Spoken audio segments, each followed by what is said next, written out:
সরকার রাজনৈতিক দলের নয়। এখন বিচার ব্যবস্থা স্বাধীন, কোন পলিটিক্যাল পার্টি ট্রাইব্যুনালের উপরে হস্তক্ষেপ করার কোনো সুযোগ নেই। এখন কোন রাজনৈতিক দল তো ক্ষমতায় নাই, কিন্তু সে সময় তারা নগ্নভাবে হস্তক্ষেপ করেছে।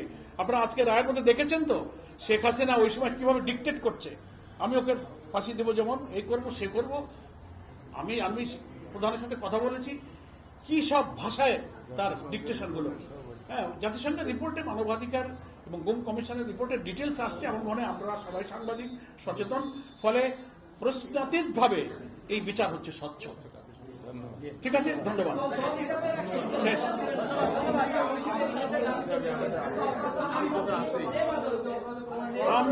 আমরা তো এই রাজনৈতিক দল হিসেবে তাদের কার্যক্রম যখন স্থগিত করা হলো, আমাদেরও দাবি ছিল, আমরাও তখন রাজপথে ছিলাম। এখন আমাদের 5 দফার মধ্যে ফ্যাসিস্টদের, দোসরদের রাজনৈতিক কার্যক্রম নিষিদ্ধের দাবি আমাদের অব্যাহতই আছে।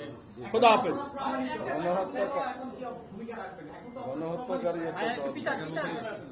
এটা আদালত দেখবে, আমাদের দাবি অব্যাহত আছে এবং এগুলো কোর্টের ব্যাপার। ভবিষ্যতের জন্য দোয়া করেন, তখনকার কথা আমরা তখন বলবো ইনশাআল্লাহ। সব কথা এত আগে বললে পরে আর কি শুনবেন। Wait and see. আসসালামু আলাইকুম। সবাইকে ধন্যবাদ, কষ্ট করছেন আপনারা। 2.5 ঘন্টা।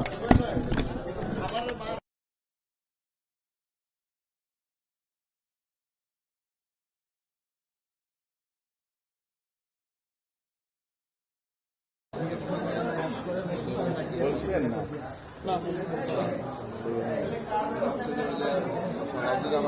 লাইভের কারণে দেরি হচ্ছে।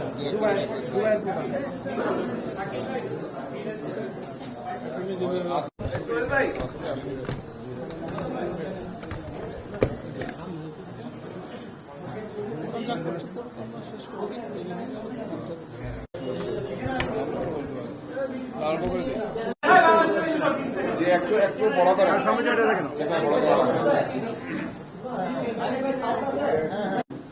আসসালামু আলাইকুম।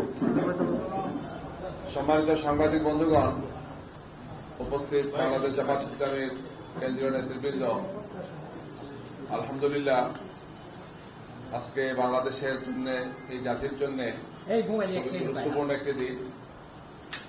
আপনারা জানেন 36 জুলাই বাংলাদেশে যে ভয়াবহ গণহত্যা হয়েছে, সেই গণহত্যার বিচারের জন্য অন্তর্বর্তীকালীন সরকার তারা দায়িত্ব নিয়েছিলেন। 3টি প্রায়োরিটি তাদের ছিল: সংস্কার, বিচার এবং জাতীয় নির্বাচন।